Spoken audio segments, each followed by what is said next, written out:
CBI 69 news కి స్వాగతం. వార్తల్లో ముందుగా ముఖ్యాంశాలు.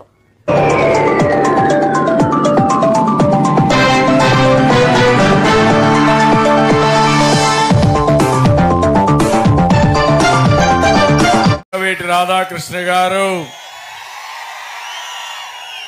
నేను చాలా మందిని చూశాను కానీ ఒక సిన్సియర్గా ప్రజలకు ఏదో చెయ్యాలని తపనుండే నాయకుడు రాధాకృష్ణ గారు అని చెప్పి నేను మీకు తెలియజేస్తున్నా.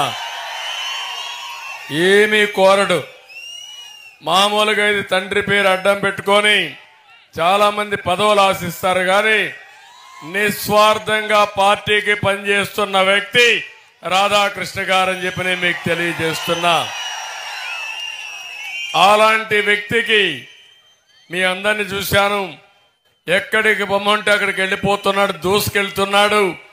ఒకటే ఆలోచిస్తున్నాడు, తండ్రి ఆశయాలను నెరవేర్చాలి, ఈ రాష్ట్రానికి న్యాయం జరగాలి, తను నమ్ముకున్న ప్రజలకు అన్యాయం జరగకుండా ఉండడానికి నిరంతరం పనిచేస్తున్న శ్రామికుడు రాధాకృష్ణ గారు అని చెప్పి నేను మీకు తెలియజేస్తున్నా. నేను ఒకటే ఈ దెందులూరులో హామీ ఇస్తున్నా, రాధాకృష్ణ గారి సేవలు ఈ రాష్ట్రానికి అవసరం. తప్పకుండా తగిన గుర్తింపు ఇచ్చే బాధ్యత తెలుగుదేశం పార్టీది, నాదని మీ అందరికి హామీ ఇస్తున్నాను. ఏంటంటే అధికారులు ఫైనల్ అంట. అంటే భూమి వివాదం ఏమవుతే మన అధికారుల దగ్గర తీర్చుకోవాలి, కోర్టుకు వెళ్లే అర్హత మనకు ఉండదంట. సో వైకాపా నాయకులు పొగడాలలో చూసాం కదా, వాళ్ళకి నచ్చితే మన భూమి లాక్కుంటారు, మన పైన దొంగ కేసులు పెడతారు. సరే ఎవరికైనా పొరపాటున ఒక వైకాపా నాయకుడికి మనకి ఇల్లు నచ్చినా, మన పొలం నచ్చినా అధికారుల దగ్గరికి వెళ్ళి ఇమ్మీడియట్ గా పొలం నా పేరు మీద రాయండి అంటారు. అప్పుడు అధికారి ఏం చేస్తారు, భయపడి సంతకం పెట్టేస్తారు. భూమి వాళ్ళ పేరుకి వెళ్ళిపోయింది.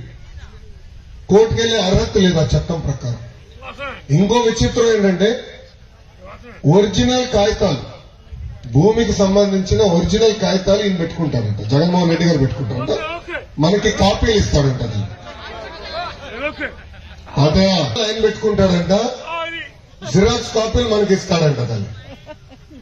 సో నాకు ఇప్పుడు అర్థమైందని, ఎప్పుడు ఎక్కడికి వెళ్ళినా మీ బిడ్డని అంటాడు తల్లి.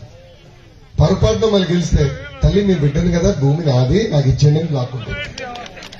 అందుకే చట్టం తీసుకొచ్చారు.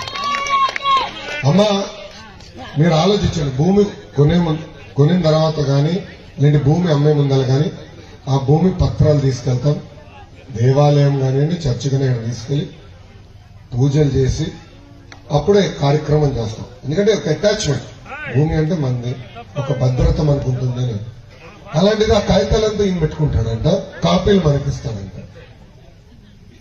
ఎంత అన్యాయమో చూడండి. అలాంటి ఇబ్బందులు రాబోతున్నాయి.